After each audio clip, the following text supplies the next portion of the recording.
Selamat malam para netizen dimanapun kita berada, salam inspirasi bagi kita semua. Wow, menarik juga ternyata ya bahwa Hasto sebut Megawati sudah kantongin nama capres PDIP. Siapa mereka ya?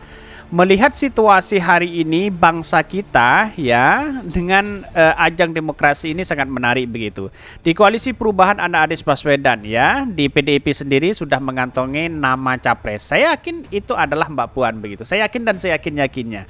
Karena pas selama ini ya dengan adanya partai PDIP dan kader-kadernya tertuju kepada Puan begitu. Bagaimana caranya ya Puan itu bisa maju di Pilpres, karena ini adalah kesempatan emas. Tidak mungkin ya tiket itu diberikan sia-sia kepada kadernya yang tidak punya kompeten dalam hal ini, hanya pencitraan sana sini begitu. Tidak mungkin. Bahkan Hasto mengatakan tidak mungkin tiket itu diberikan yang hanya kader-kader yang pencitraan sana sini begitu kan ya. Ini apakah ini tamparan keras kepada Pak Ganjar atau apa, tetapi inilah PDIP menunjukkan eksistensi siapa mereka yang diusung begitu kan. Apakah dia akan menjadi wakilnya Pak Prabowo atau apa, wallahualam. Tetapi mari kita baca komentar-komentar netizen terlebih dahulu seperti ini. Ini komentar-komentar netizen ya. Hasto sebut Megawati sudah kantongi nama capres PDIP. Siapa mereka? Akankah Ganjar ataukah Ibu Megawati sendiri atau ya Ibu Puan sendiri? Ya wallahualam ya, bukan saya yang jadinya. Jadi ingat sama Singano yang ngomong ada 11.000 triliun di kantongnya. Hahaha. Ini apa yang saya bacakan pro dan kontra begitu kan ya. Bosan kelamaan, semoga nggak ditinggal kereta PDIP. Saya kira ya jauh begitu kan. Dalam artian sekarang sudah bersiap-siap koalisi KEB, terus kemudian KKIR, terus kemudian koalisi perubahan. Sudah ada calon-calon masing-masing tapi masih belum di publik begitu kan ya. Bodoh amat, tenggelamkan PDIP ini. Semoga nggak ketutupan 11 triliun ini.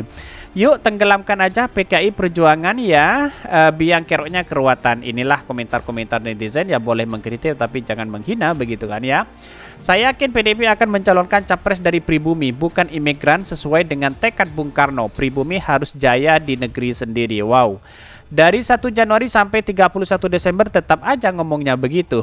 Rakyat kecewa, ternyata Puan capresnya. PDIP siap-siap ambyar. Ya, saya rasa analisis yang sangat luar biasa begitu. Ketika ya Puan Maharani maju ya di situ, ini menjadi kekuatan terah di Soekarno begitu kan. Bukan hanya terletak di Pak Ganjar. Pak Ganjar itu hanya terletak dari elektabilitas yang tinggi dari beberapa survei. Hasto kan sudah mengatakan siapa sponsornya kan begitu ya. Tetapi ya kinerja itu yang menjadi catatan penting, yang dilihat itu adalah sebuah kinerja yang luar biasa begitu kan ya. Ini sangat penting juga begitu. Tapi mari kita baca terlebih dahulu beritanya seperti ini. Ini beritanya ya agak menarik juga ya. Hasto sebut Megawati sudah kantongin nama capres PDIP ya. Benarkah seperti itu ya? Dikutip dari CNN Indonesia, Sekretaris Jenderal PDIP ya Hasto Kristianto menyebutkan nama calon presiden yang akan diusung partainya pada Pilpres 2024 telah berada di tangan di Ketua Umum Partai PDIP atau Ibu Megawati sendiri. Bahkan nama kan ya sudah mengerucut, jadi sudah ada di kantong Ibu Mega. Tinggal momentumnya kapan itu juga ya sudah ditegaskan oleh Ketua DPP PDIP yang juga putri Megawati, Puan Maharani. Bahkan ya Hasto menegaskan ya kapan partainya akan mendeklarasikan nama capres masih tunggu momentum yang tepat.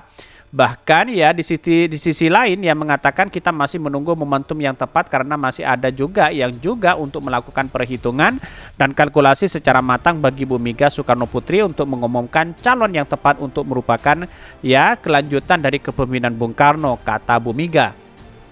Bahkan ya, sementara terkait pertemuan PDIP dengan Partai Persatuan Pembangunan P3, kata Kristianto, ya pihak sering berdialog dengan P3, termasuk Partai Golkar, PKB, dan Partai Gerindra serta PAN untuk membahas permasalahan yang dihadapi bangsa saat ini. Wow, kalau kita melihat situasi hari ini sudah jelas bahwa dia akan berkoalisi dengan KIB. Akankah ya Pak Airlangga menjadi wakilnya atau Puan untuk maju di situ begitu ya, bisa jadi begitu kan ya.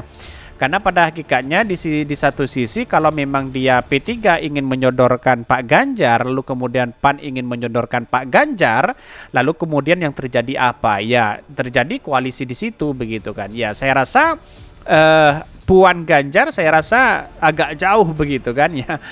Di situ sisi ya pasti ada sesuatu yang memang disembunyikan di sini begitu ya. Kita sering berdialog sehingga tidak ada masalah bagi PDIP untuk bekerja sama dengan partai-partai terutama yang memiliki kesejahteraan di dalam membangun Republik ini. Ya sudah jelas terbaca arahnya kemana begitu kan. Ya saya yakin dia akan berkoalisi begitu. Entah saya condong ke KIB begitu kan. Karena apa? Karena selama ini KIB masih belum memutuskan siapa calon dan sosok untuk maju di Pilpres 2024 begitu kan. Ya saya yakin itu ya pasti Ibu Puan ya, Mbak Puan dengan Pak Erlangga begitu kan, atau Pak Ganjar. Saya yakin dengan begitu. Bahkan dia mengatakan begini. Kemudian Hasto juga menanggapi pertemuan antara Ketua Umum Partai Gerindra dengan Ketum Partai Nasdem Surya Paloh ya berlangsung akhirnya pekan lalu. Pihaknya menilai pertemuan itu bagus ketika membahas kepentingan bangsa dan negara. Ya bagus katanya begitu. Inilah yang seharusnya terjadi, bahwa kenapa yang selama ini ya partai PDIP ya masih menyembunyikan status siapa yang ingin mau calon presiden, sama dengan KIB begitu, masih status siapa yang akan diusung begitu. Padahal P3 dan PAN ya sudah menunjukkan bahwa ya itu ada Erik, ada ada Pak Ganjar begitu. Jangan ya Pak Erik menjadi wakilnya Mbak Puan, ya bisa jadi terjadi begitu, karena politik kita masih dinamis begitu. Ya wallahualam, karena perlu diingat bahwa catatan demokrasi ya sekarang menjadi lawan, besok menjadi kawan begitu. Ya masih dinamis semuanya begitu. Ya wakilnya Anies masih belum tahu siapa mereka begitu kan.